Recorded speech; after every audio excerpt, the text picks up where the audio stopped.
Hello, I'm Rachel Piper with Size Diverse Pilates. Welcome to my channel where I am here to make Pilates more accessible to the larger population. Today we're going to play around with some ways to create space for doing a shoulder bridge. I have my trusty quilt here, but you can also use a barrel or some blocks.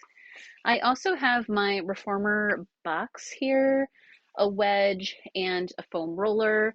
Pretty much all of these things can be done with just this blanket.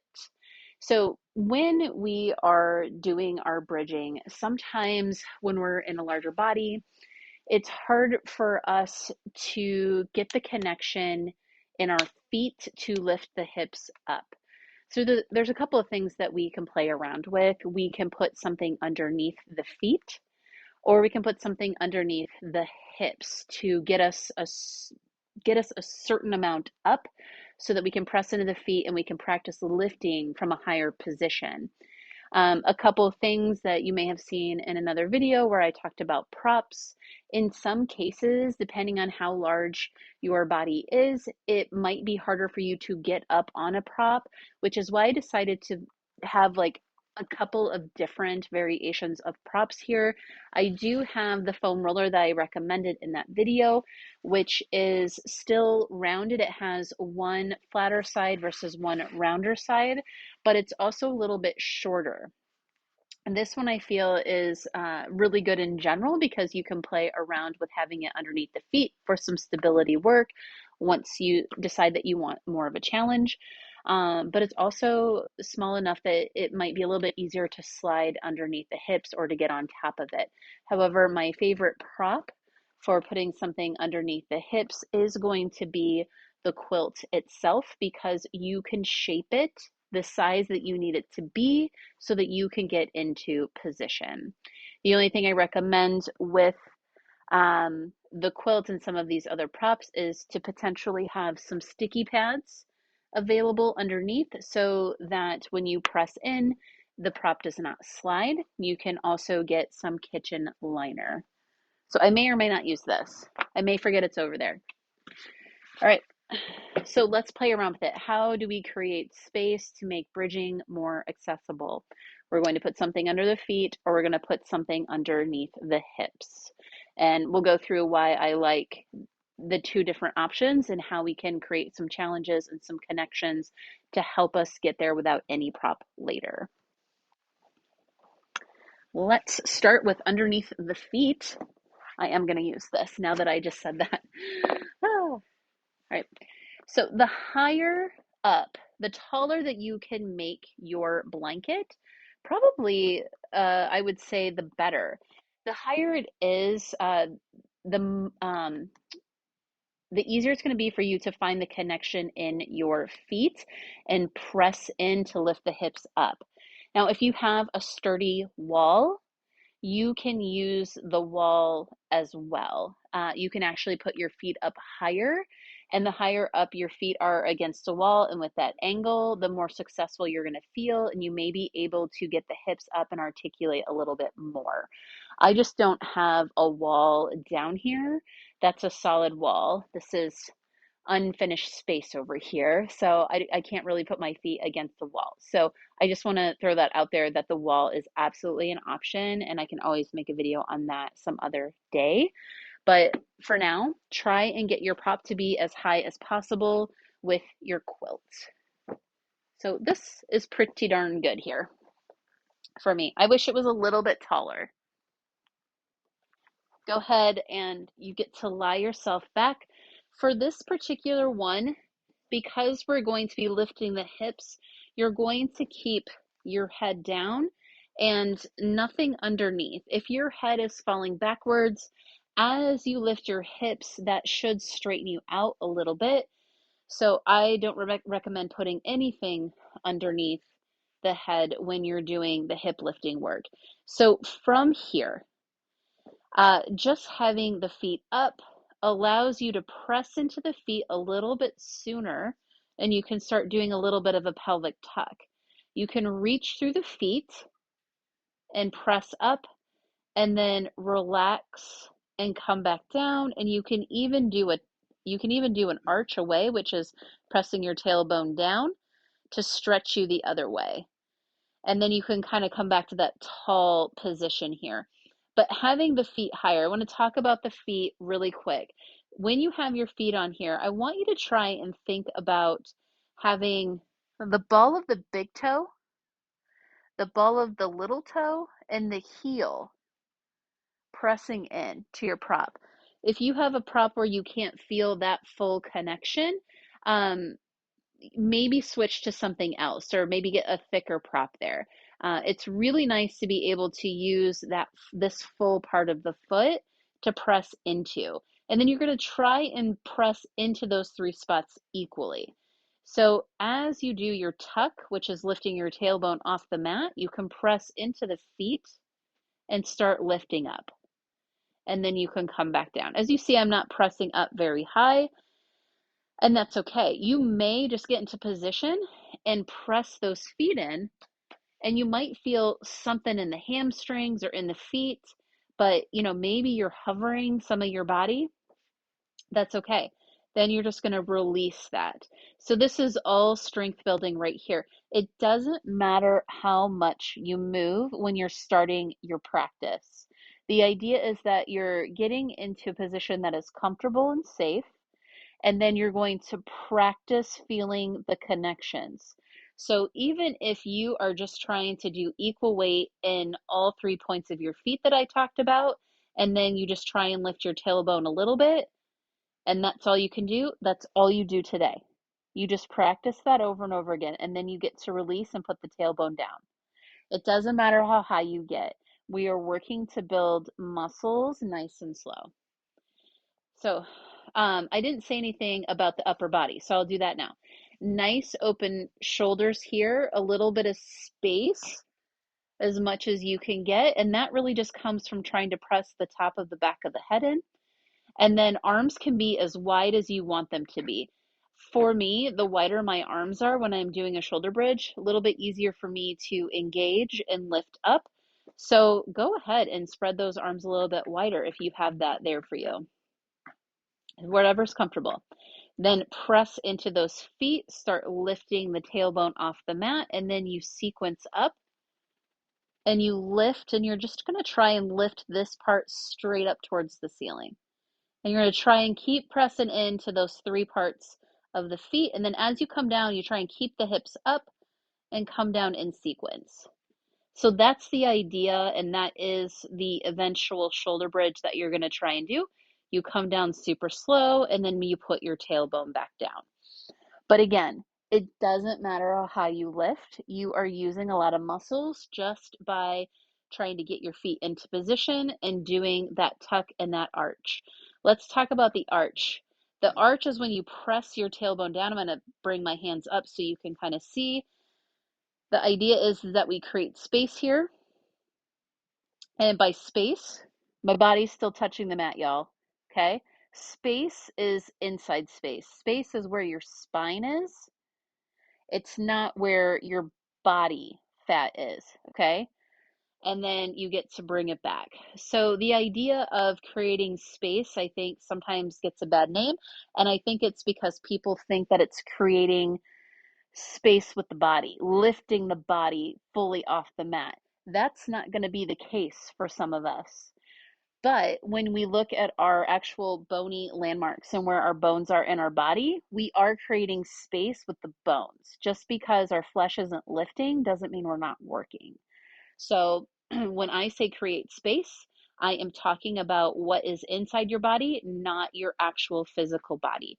Because I know what it's like to hear, lift up and create space, and like nothing actually physically moves off the mat for me. And that's okay. And then we can come back down. So you get to play around, and then that arch down is just a really nice stretch. You can still be heavy in the feet, and you get to stretch yourself both ways. So as much as you're curling your pelvis up, make sure that you are also arching away and getting that stretch in the pelvis the opposite way, because we want the pelvis to be able to move back and forth up and down, side, rotate, all that good stuff. Okay. Another thing that I'll just tell you while you're here, as far as hips go, while you're here, you can actually do a little bit of a hip hike.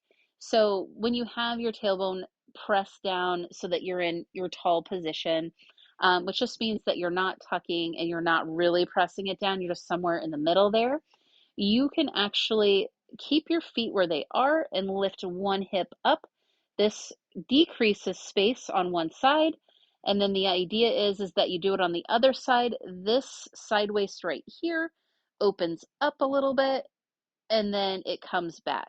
So this hip hike just means that the pelvis is now shifting like this. We were just doing this and now we're doing this. And I always feel like it's really good that when you're doing a shoulder bridge, that you maybe just go ahead and do, some pelvic lifting up and down on the sides as well. Okay. Okay. So I'm going to come up. That is under the feet for the blanket. As you can see, it's actually really nice to do it. It's soft. Sometimes though, it might feel like you're not going up far enough because you feel like your feet are pressing into something super soft. If that's the case, that's why I have some of the other items here. Because I'm gonna move this out of the way so you can actually see me later.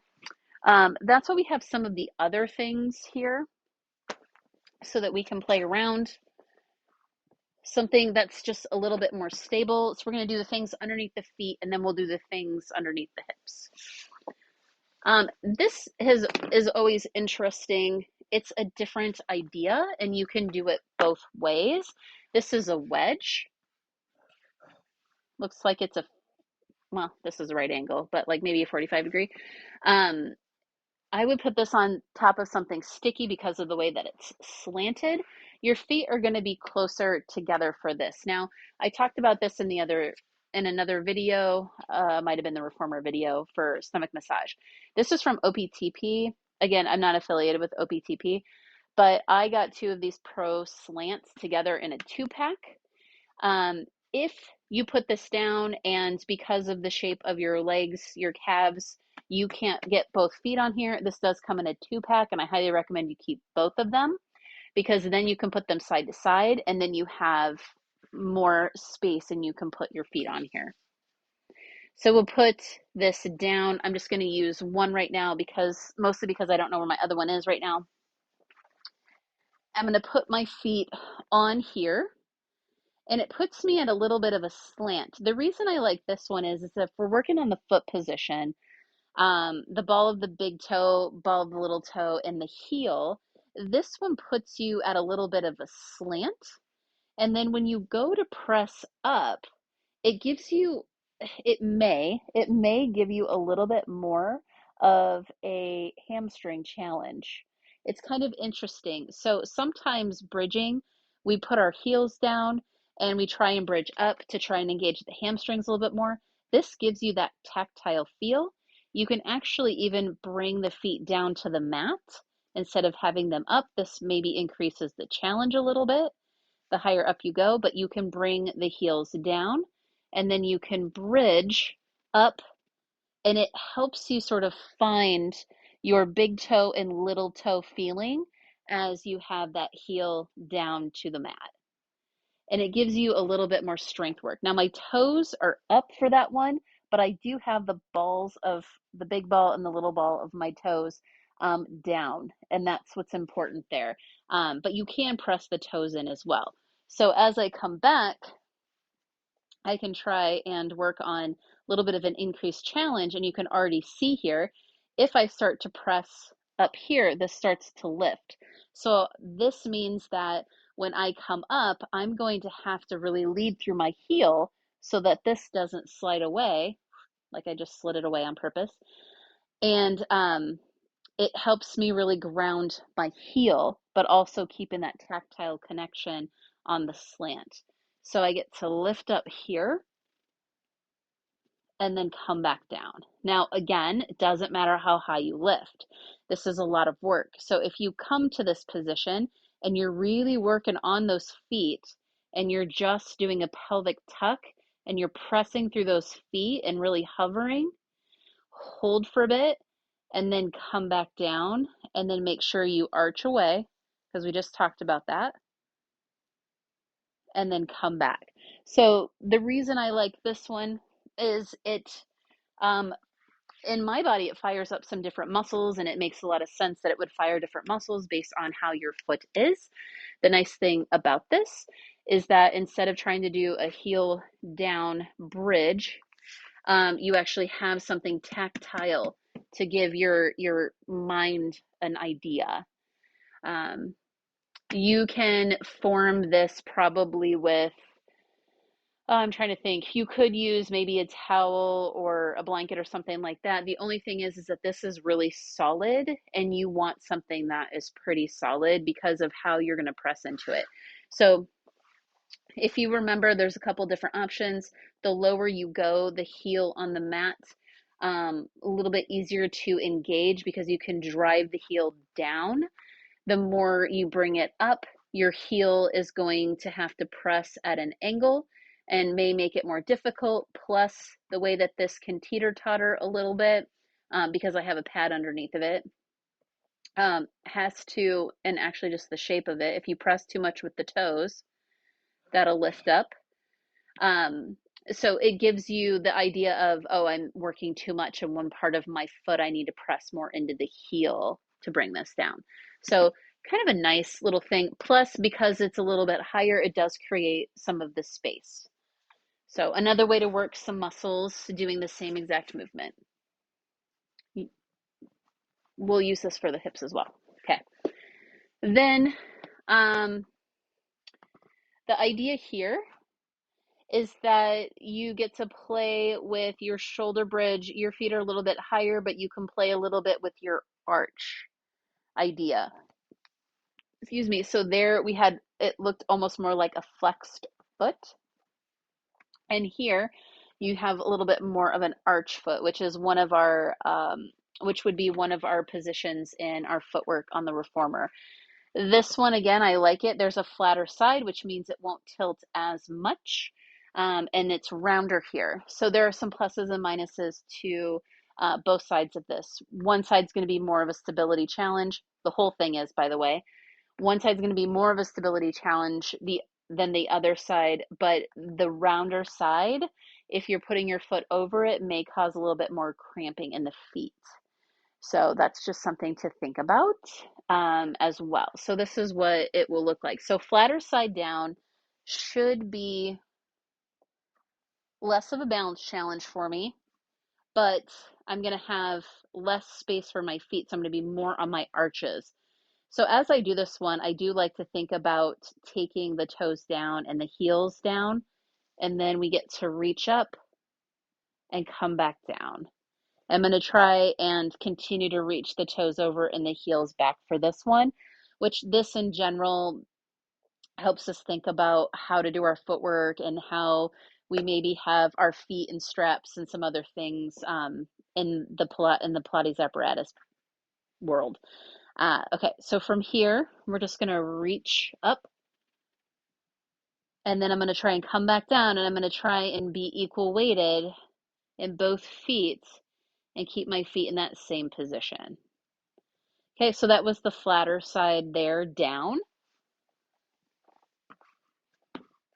Now when I do this, it's going to be a little bit more teeter-tottery, and then depending on which foam roller you actually have, it may be harder. If you have a true cylinder, the round one, it's more likely going to roll, and the softer it is, will be a little bit harder as well. The softer it is, the more you have to push in, and then you don't have that resistance against. So the softer foam roller will create a little bit more of a challenge as well. So this is a little bit flatter. I can get more of my foot on here. And I have size 11, 10 and a half, 11 feet, just so you know. Then we get to press in, come up just a little bit, and then we get to bring it down, arch the pelvis away, stretching it out, and then come back, and then we can play around with how high. And so as I come up, as you probably saw, I straighten my arms a little bit. This puts me in a little bit of an extension here. This is some of the work we need to lead us into some later work as well. And then we keep the hips up for as long as possible as we bring the body down. And I came down a little bit fast there. So I would try and hit a few more spots on my low back. Now, if you have anything going on in your back or you have some fusions in your back, all of this work can be done. You want to lift the hips straight up so you have a flat back, and then take it down flat. Next thing, reformer box. So this could be a small chair. It could, something like that. Anything here. The reason I like the reformer box, and I have a reformer so I can have this, but it's nice and wide. So you can practice a couple different bridges, which is what I want to show you here. You can take this to the wall. This is the one where if you're going to translate it to the wall, instead of having your feet here, your feet are going to be against the wall. That's what we're going to do. So we're going to do regular position. You're going to see how it's going to be nice and high for me, and I can get up a little bit more, creating that nice space. The more space we create in this exercise, for some reason makes us feel like we are more successful. It's not really the case. It is about connection, not necessarily how high the hips go. But the higher your hips go, the more you get to stretch out the front of the body. So, there's always a counter argument. I'm going to put my feet on top of here, and I'm going to try and get that same feeling of my feet right here being on top of here. So we're going to start with about hip width, and then from there, I'm going to play with wider position. So to get into this one, got to kind of scooch up. And then this one, you might want something underneath, or you might have to scooch toward. And this is going to be the same thing if you have a wall. You may put your feet up and realize that you have to scoot forward or backwards. This one is quite high. So for me to be able to reach my feet down, it might be where they start up. And then as I start to lift myself up, my feet will be able to go down. So if you can't reach your feet all the way down, that's absolutely okay. You'll get there. With the feet against the wall, it's actually much easier to get that full foot on. This is pretty darn high. So from here, we're about hip width, and we get to reach the pelvis up. And we can just keep going because we're already super high. And then we keep the hips high. It's a lot easier to keep the hips higher and come down piece by piece by piece. And as you come here, I like a lot of extra breaths to try and get all of this down. So that's as slow as you could take it to try and get a little traction in the low back as you come back down. Okay, so that is our bridging. And again, just pressing the feet in and lifting, such a good stretch. And then also maybe even lifting the heels a little bit, pressing the heels in, and then pressing the tailbone down for that arch. Then we can take the feet a little bit wider, and we can also take it into a Pilates V, which is turnout. It's heels towards your midline, toes out to the world. We can play around with this position as well. So as we come up, we have to get our feet into position as we come up, and you can lift. For me, I can lift even higher. This is why you might want a sticky pad, and then you get to come down.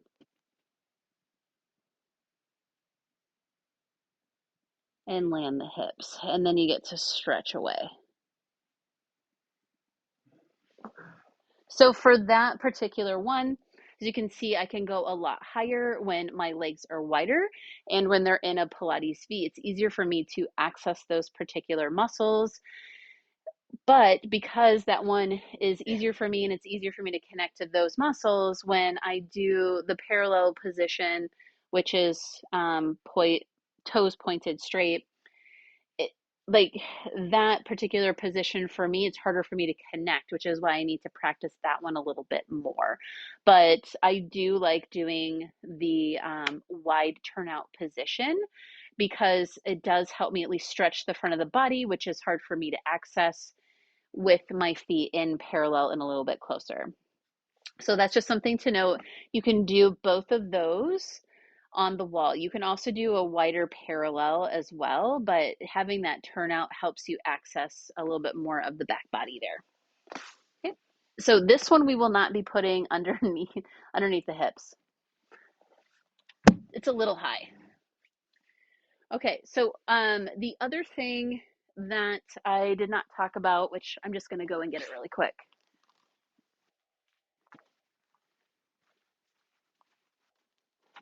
is the ball here. Having a small ball or a brick, which yoga blocks underneath the feet will also work, by the way, one for each foot. You can just place them there. For some of this work here, if you don't have the blanket and you need something that's a little bit more solid, I forgot to say that. Um, Having the ball can help you connect in general. So you can use the ball between the knees for anything that I just showed you, with the exception of maybe the wide turnout, because your legs might be too far apart. But even doing some of the work where you just have something underneath the feet, you put the ball right between the knees. You can do some presses here as you work on the hips. You can also press in and have your feet on the ground, and you can do your hip hikes. You can still do your tuck and arch. You can do all of that, and this helps you connect. You get to press the ball in. It's going to activate your inner thigh muscles, which is really nice. And it tells you about how far away you are. If you have a question on whether or not your legs are too far apart or if they're too close, the ball usually, in most cases, most balls, you're actually a little bit wider than hip width when you have a ball between the knees. So which is kind of interesting. You're like, really? I thought my hips were much wider than that. But most of the time, if you put a ball there, you're a little wider than hip width, and that's okay. The idea is that you get to squeeze the ball into your midline to do some extra work.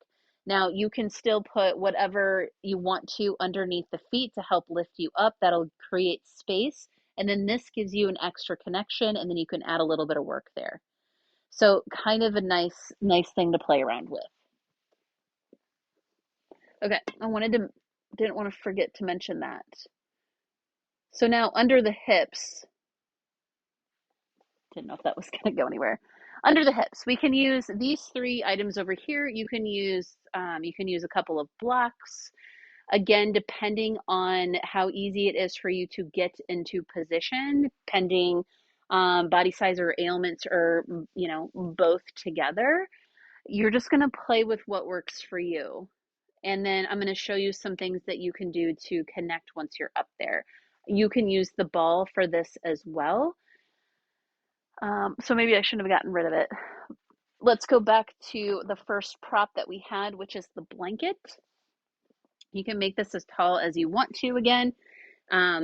This one I just can't fold anymore. This would be too awkward. So for me, this is going to be about it. Any foam roller would be good here, but again, it's going to depend on if you can actually get up on top of the prop so that you can get into position. This position is an inversion position, which means the hips are higher than the heart in most cases.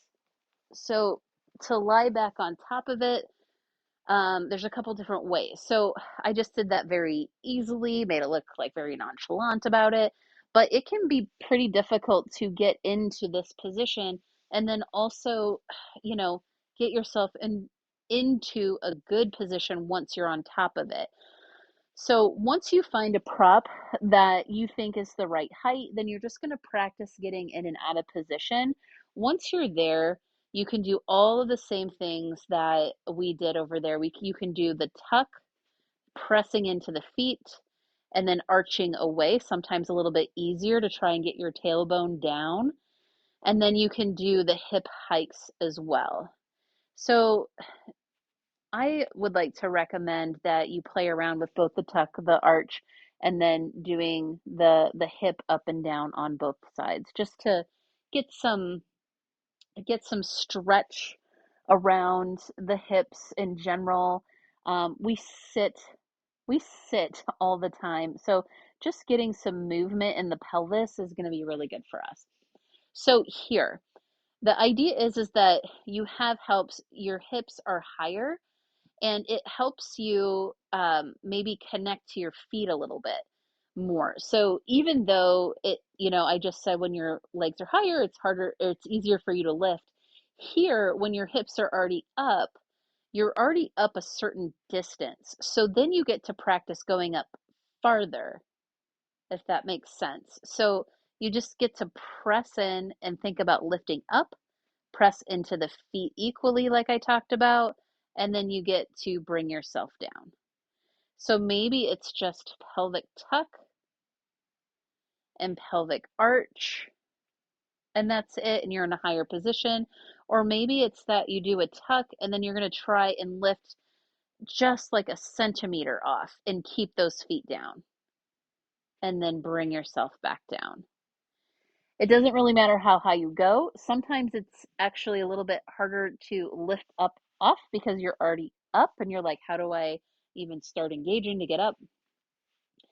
But from here, what I like to play around with clients, because it's a really nice way to practice kicks and doing some extension here, is you can slide your leg out, and then you have your hips here, you're going to try and equal weight them, and then you can play around with lifting the leg up, flexing, and taking the leg down, and and you can go any range here.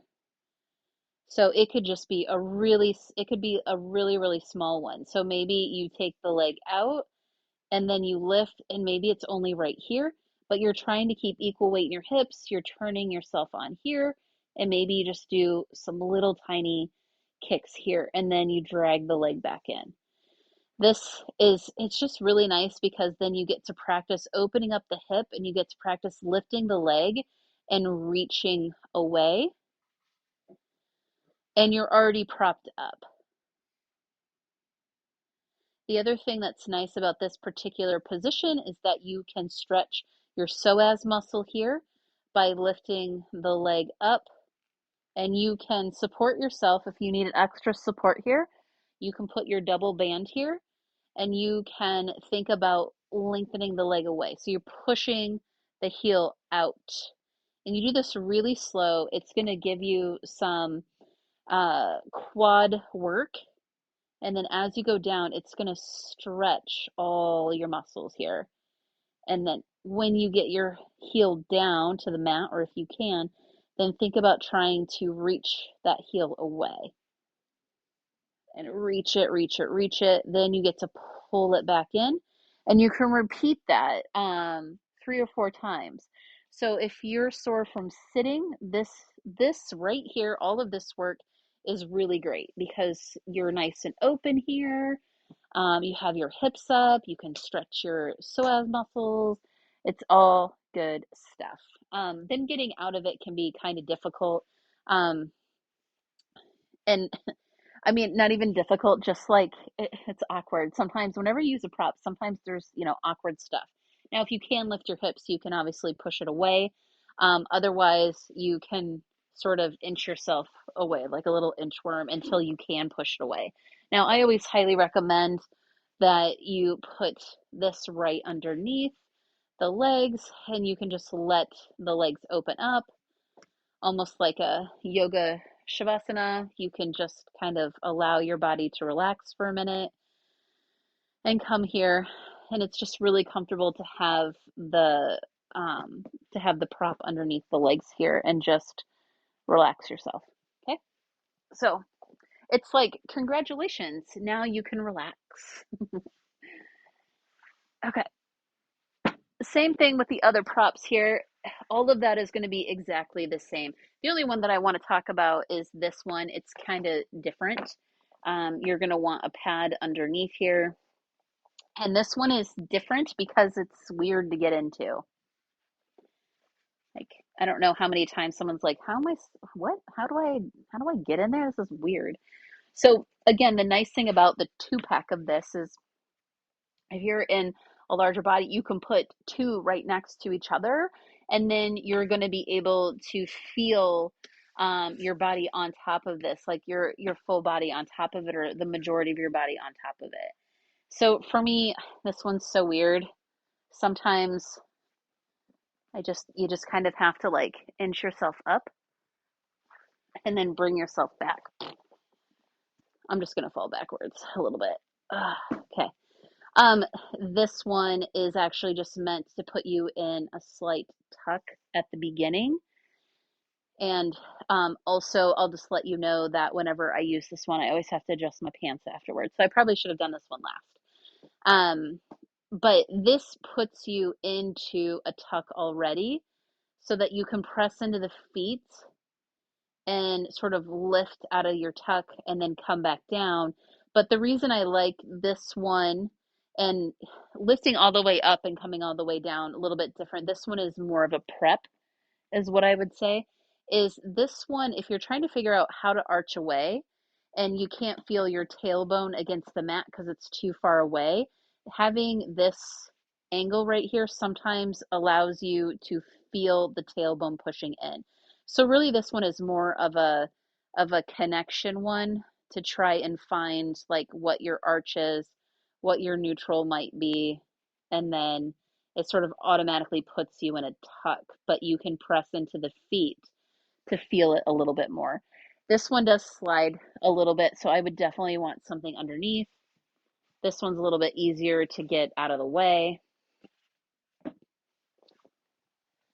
And then again, I feel like I need to adjust my pants, but I won't. Okay. Then this last one here, any kind of foam roller, it's going to be exactly the same as this. So I won't really go over this or show you what this is like. But the nice thing about the foam rollers is if you have a soft one, it can feel really nice on your back. And if you have some tight spots in your sacrum and that area of your back, it might be nice to be on top of it.